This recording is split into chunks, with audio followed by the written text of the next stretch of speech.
Hindi pagbabakuna sa mga sanggol. Paano nga ba ang kaisipan para dito?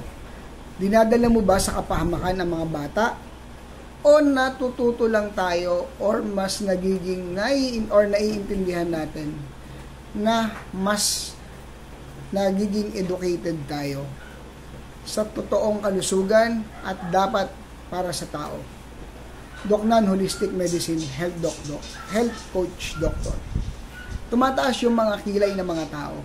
Lalong-lalo na pag may mga naririnig na bago sa kanilang pandinig. Katulad na lang ng usapin na mas maganda kung naiintindihan mo na yung mga bata hindi natin pababakunahan. Ano nga ba ang explanation patungkol dito? Bawat mga sinasabi natin, kailangan natin ipaliwanag o i-justify. At nasa sa inyong mga viewer, followers, kung paano nyo ito iintindihin. Meron naman po akong gagawing live palagi sa aking YouTube. Pwede nyo itanong sa akin, discussion man yan or criticism. Balik po tayo sa usapin. Hindi pagbabakuna sa sanggol, ano yung pwedeng maging epekto nito sa mga bata? Ipapahamak mo ba yung mga bata?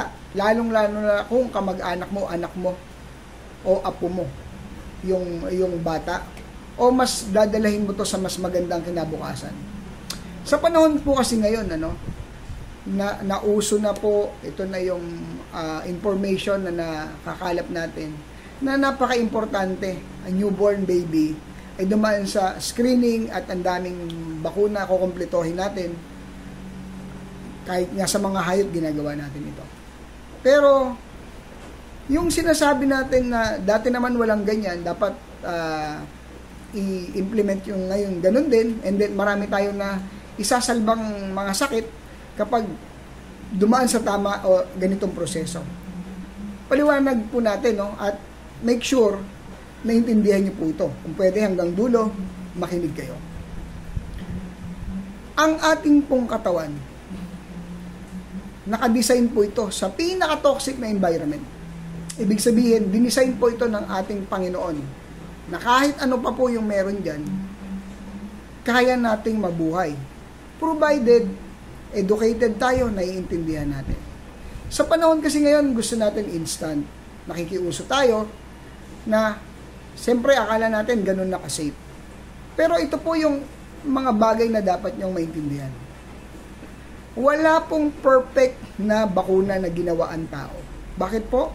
Panginoon lang po ang perfect. At yung ginawa niyang katawan, mula pa nung pinanganak tayo, perfect na po yan. Ano po yung ibig sabihin? Yung pagbabakuna po natin, marami itong pwedeng maging side effect sa katawan natin dahil nga po, tinuturok ito sa mismong katawan ng tao. Ang kailangan po ng tao, dumaan po lahat sa digestion para nakasisiguro tayo na ito yung kalooban ng Panginoon sa atin.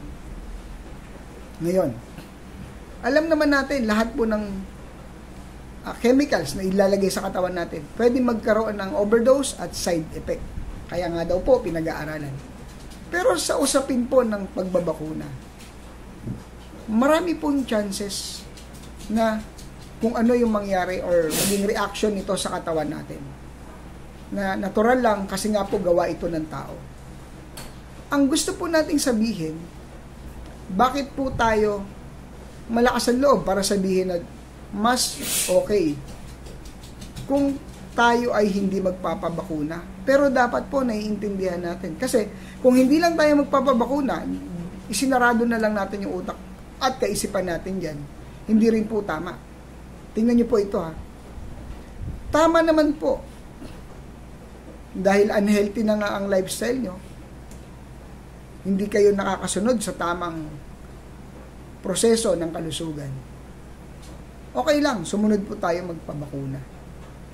Pero nga po, may risk kasi nga po yan ay gawa ng tao. Ngayon, ano po yung tamang gawin kung tayo ay hindi magpapabakuna, especially ng ating mga mahal sa buhay, sanggol? Ito po yung dapat nating maintindihan. Make sure na yung nanay, doon galing yung gatas ng ibibigay natin sa baby or breastfeed. Kasi yan po yung kalooban ng Panginoon, no? Na gatas yan ng nanay, dapat hindi sa hayop, hindi gatas ng hayop yung ibibigay natin sa anak natin. Dapat tao yan, so dapat tao rin yung panggagalingan ng gatas. May nagsasabi, bakit naman po yung mga breastfeed, nagkatigdas, nagkapolio, ganun pa rin. Tanong, yung ginagawang gatas ng nanay, masustansya dapat. Ibig sabihin, ang nanay po, dapat punong-puno ng nutrisyon. Dapat ang mga kinakain, iniinom, healthy lahat. Lahat ng ginagawa, routine, healthy.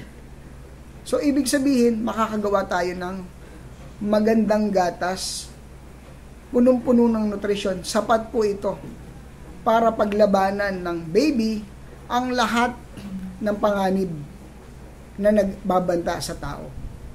Ngayon, kung nag-aalinlangan tayo na sa kabila ng lahat ng pag-comply or pagsunod sa mga mabubuti, mga maayos na pagkain, no? Prutas at gulay po tayo nakapokus, and then healthy lifestyle natin, kung nag-aalala ka, ito po yung isipin mo.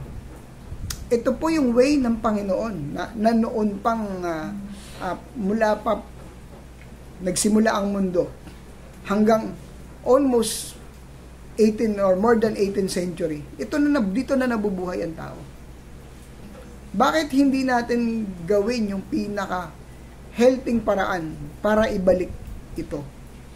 At kung nag-aalinlangan tayo sa ganitong proseso at mas naniniwala tayo sa siyensya ngayon kung ano yung in demand at latest technology, isa lang po ibig sabihin, mas naniniwala tayo sa kaalaman ng tao lang kaysa sa lumikha ng tao na wala tayong dapat gawin kundi sumunod lang. So sana po mas malalim at malinaw natin naiintindihan na ang manual po ng tao ay ang pagsunod sa natural na nakasulat sa ating banal na aklat na Bible. Na kung ito lang po sana yung susundin natin, na mamuhay tayo ng natural, kung paano yung kalooban ng Diyos, wala na po tayong dapat ipag-alala sa ating kalusugan. Dahil kung meron pong mas nakakaalam kung ano yung best sa katawan natin, ayan po ang lumikha sa atin. At ayan na po, nasa kapaligiran lang natin. Gawin lang natin ng tama. So, sana po nakatulong ang inyong lingkod, Doc Nat.